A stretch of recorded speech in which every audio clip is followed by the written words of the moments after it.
Neewer sent me the Z3R and I'm not sure what to make of it. I put it next to the Z2 Pro and at first glance it looks very similar. Same size, but with a bigger screen. The physical buttons are no longer on the back, they have moved to the side. It also dropped the Pro name, yet it jumps to 100 watts, that's 25% more power. So what is this really? An upgrade? A downgrade? Let's try to make sense of all these specs.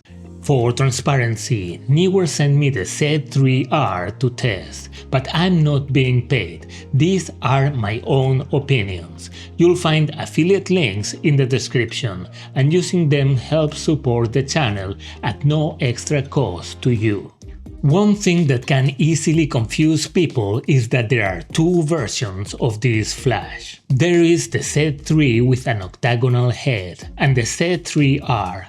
Neewer confirmed the R stands for round. This version has a magnetic round head that works with a wide range of modifiers, like this Pro Photo soft bounce. Honestly, I don't see why anyone would prefer the octagonal head, but maybe I'm missing something. Then again, the reason that is discounted for some camera brands may already be reason enough for some people to choose it. Neewer also confirmed that the Pro label simply means it's an upgrade over the previous version, so the Z3 and the Z3R are by no means less pro than the Z2 Pro.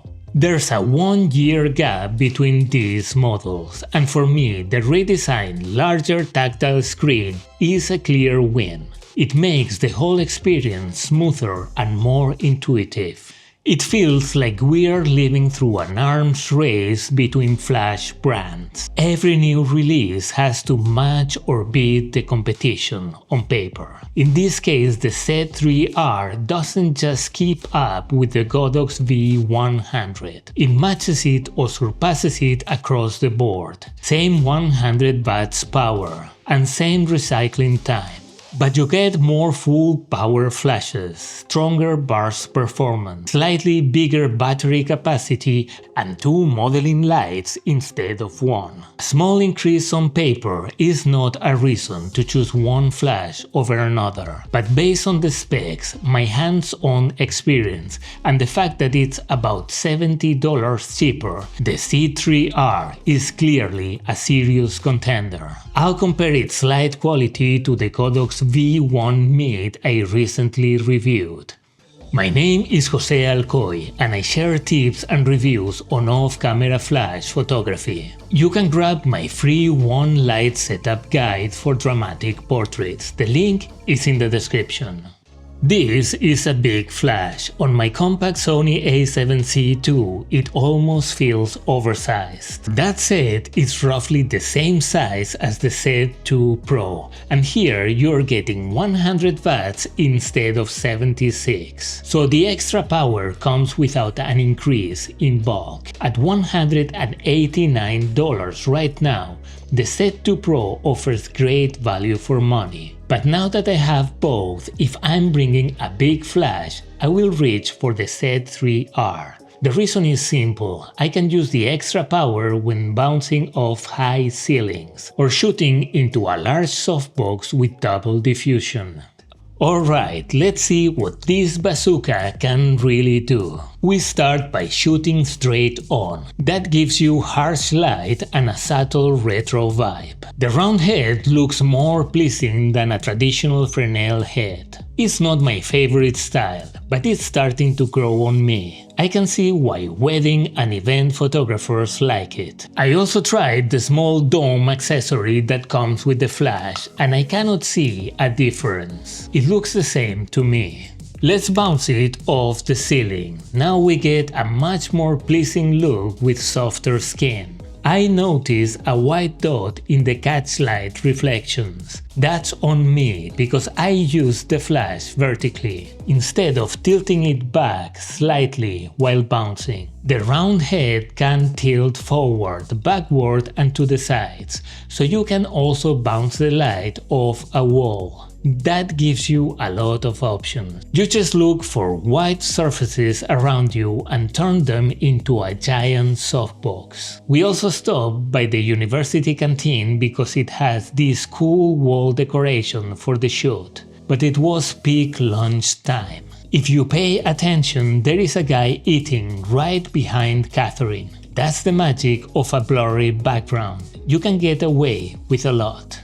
I was shooting almost at full power, so you really get a strong blast of light. This flash is powerful enough that I could have dropped the ISO to 400 and worked at lower outputs. Neewer claims you can get around 100 full power pops without overheating, and that's a lot. But I prefer to stay way below that. It's easier on the flash, improves the recycle time, which is about 1.7 seconds at full power, and it helps with the battery. The battery is rated for 500 full power pops, and you'll get even more when working at lower outputs. Finally, I tested it inside a big 120 cm softbox. The flash is powerful enough to fill it at ISO 100 at 1/4 power, which is not bad. The results are gorgeous. I also shot with the Godox V1 Mid for comparison. Both offer similar results, maybe with slightly different color tones, but nothing that cannot be easily adjusted in post.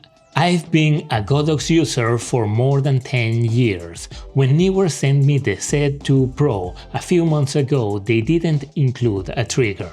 I guess they just wanted me to test it inside my existing Godox workflow and show how well it integrates. I mostly use the Godox X3 Pro for this photoshoot because it's the one I'm familiar with. But I will also cover the Neewer trigger in a minute. Their previous flashes needed a firmware update to work with the Godox triggers. This one worked straight out of the box. Just select RX in the flash menu, set both devices to the same channel, make sure that RX compatible option is enabled on the menu, and you're ready to go.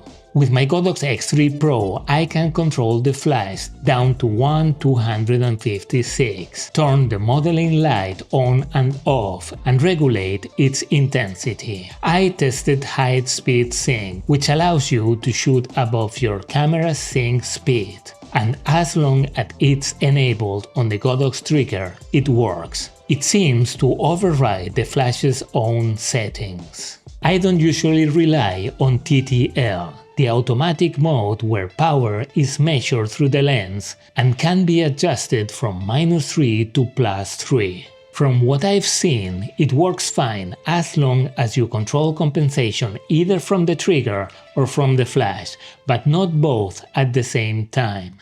Talking about the Neewer QZ trigger. It sits between the Godox X3 and X3 Pro in size. It has its own look and feel, completely different from Godox triggers. The touchscreen works well and it's responsive enough to dial in values accurately. There's also a control wheel below that you can press and spin if you prefer physical feedback. The only downside is compatibility. It can only trigger Neewer flashes, while the Godox trigger works with both brands. So if you already use Godox, just stick with your trigger. It's fully compatible and it gives you more flexibility. The conclusion: the Neewer Z3R is a solid option for photographers who shoot events and fast-paced environments. It's simple, powerful, and built for speed. As a long-term Godox user who is invested in that system, I like having more options on the table. For me, it really comes down to price. Neewer often runs promotions that are hard to ignore. So check the current price, compare it with the Godox alternative, and decide what makes sense for your setup. It's available for Sony, Nikon, Fujifilm, and Canon. I'll leave my links below so you can take a look yourself. If you made it this far, don't forget to subscribe for more on off-camera flash photography. If you want to see more options, check out my reviews of the Neewer Z2 Pro and the Godox V1. Depending on your needs and budget, one of those might make more sense for you.